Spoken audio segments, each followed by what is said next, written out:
Hi everyone, my name is Josie, and today I'll be walking you through my 2-year research project in the Department of Chemical Engineering, where I've been studying cellular confinement in hydrogels for cultivated meat development.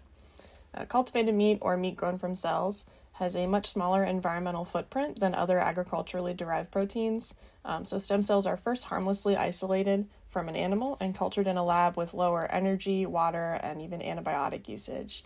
Additionally, our growing population has presented an opportunity to diversify our protein sources to create a more resilient global food supply with cultivated meat. However, current production costs are high and methods are often proprietary. Plus, to date, most cultivated meat products have been ground as opposed to marbled whole cut products. And with this work, we're really looking to create a whole cut piece of tissue. So cultivated meat is comprised mostly of muscle, fat, and connective tissue, with about 60 to 90% of the product being muscle. In order to decrease these costs, we need a reliable system that can form muscle fibers from stem cells that are isolated from the animal. So the material that I mostly use is a polyethylene glycol, or PEG, hydrogel, which is a customizable biocompatible tool that can help support cell growth and differentiation. They're also degradable by cell-secreted matrix metalloproteinases, or MMPs, which allows the cell to deposit the extracellular matrix once the gel is degraded. The extracellular matrix is an important structural element found in native tissue that we want to preserve with this work. As proof of concept work, I encapsulate human mesenchymal stem cells, or HMSCs, into hydrogels. Imagine a gelatin-like material overall that mimic the shape of muscle tissue. Then I stain them and image using a fluorescence microscope. From my imaging, I have qualitative evidence of cell stretching along the length of the gel, which is important for differentiation. The cells also exhibit a tunneling behavior that I'll describe more later. And overall, this work is important for developing a system to induce differentiation to muscle cells to form muscle fibers, which will be, again, the majority of the final whole cut cultivated meat product. Now I'll move into the introduction. So in order to develop such a high volume of muscle fibers that we need for cultivated meat, we need a system that reliably induces myogenesis, or the process by which satellite cells differentiate to myoblasts and fuse to form muscle fibers. So in this first figure, we see a quick overview of myogenesis. First, satellite cells in the rapid growth stage are called myoblasts. Then, after growth, myoblasts begin to fuse, forming longer myotubes. Collections of these myotubes are what forms muscle fibers in the end. So there are a variety of ways to induce differentiation. You can do it chemically, you can do it mechanically, even using electronic stimulation.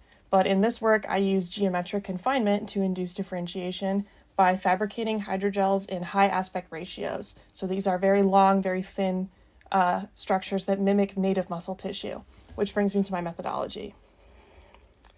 The bulk of challenges I faced have come from developing this methodology for fabricating confined hydrogel systems. First, we start with a 3D printed resin reverse mold, shown on the left here. The ridges on this 3D model, which are about 8 millimeters long and anywhere from 1/4 of a millimeter to 1 millimeter wide, will eventually become these long, thin hydrogels shown directly right next to it.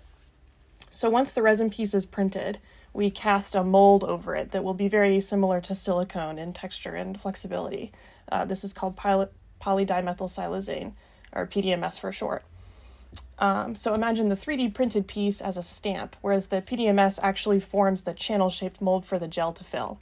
So once the molds are made, I can form the scaffolds for cell encapsulation. First, the gel precursor solution and cells are pipetted into the mold and polymerized under UV light to form channel-shaped gels, shown in this image on the right here. Now we have a long, thin gel with live cells encapsulated to form a 3D scaffold.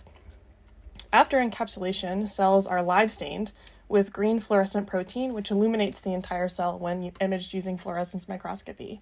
Then I image these 3D culture systems over 7 days to study morphology, or the shape of the cell, stretching, and organization. These images here on the top right show my primary results. On the left, in this green one, we have a zoomed out image of the center of a 1 millimeter wide hydrogel. This is the largest gel I make. Within the gel, the bright green cells can be seen.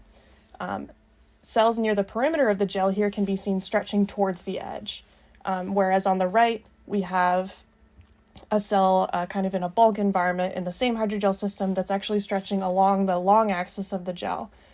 Remember that cell stretching is an important precursor to myogenesis. The cells first have to stretch and organize before they can fuse to form muscle fibers. Overall, we observe cell stretching parallel and perpendicular to the long axis of the gel. So cells that are stretching parallel can likely be cued to differentiate easily, since they're already aligned in the direction of myotube formation with respect to the rest of the gel. We also observe tunneling behavior, which I mentioned at the beginning. So this is when one cell kind of forms a path towards the stiffest environment in the system. In this case, that would be the glass slide that the gel is sitting on top of. Once one cell has made it to that environment, other cells can more easily follow the same path and get to that glass slide that's very stiff.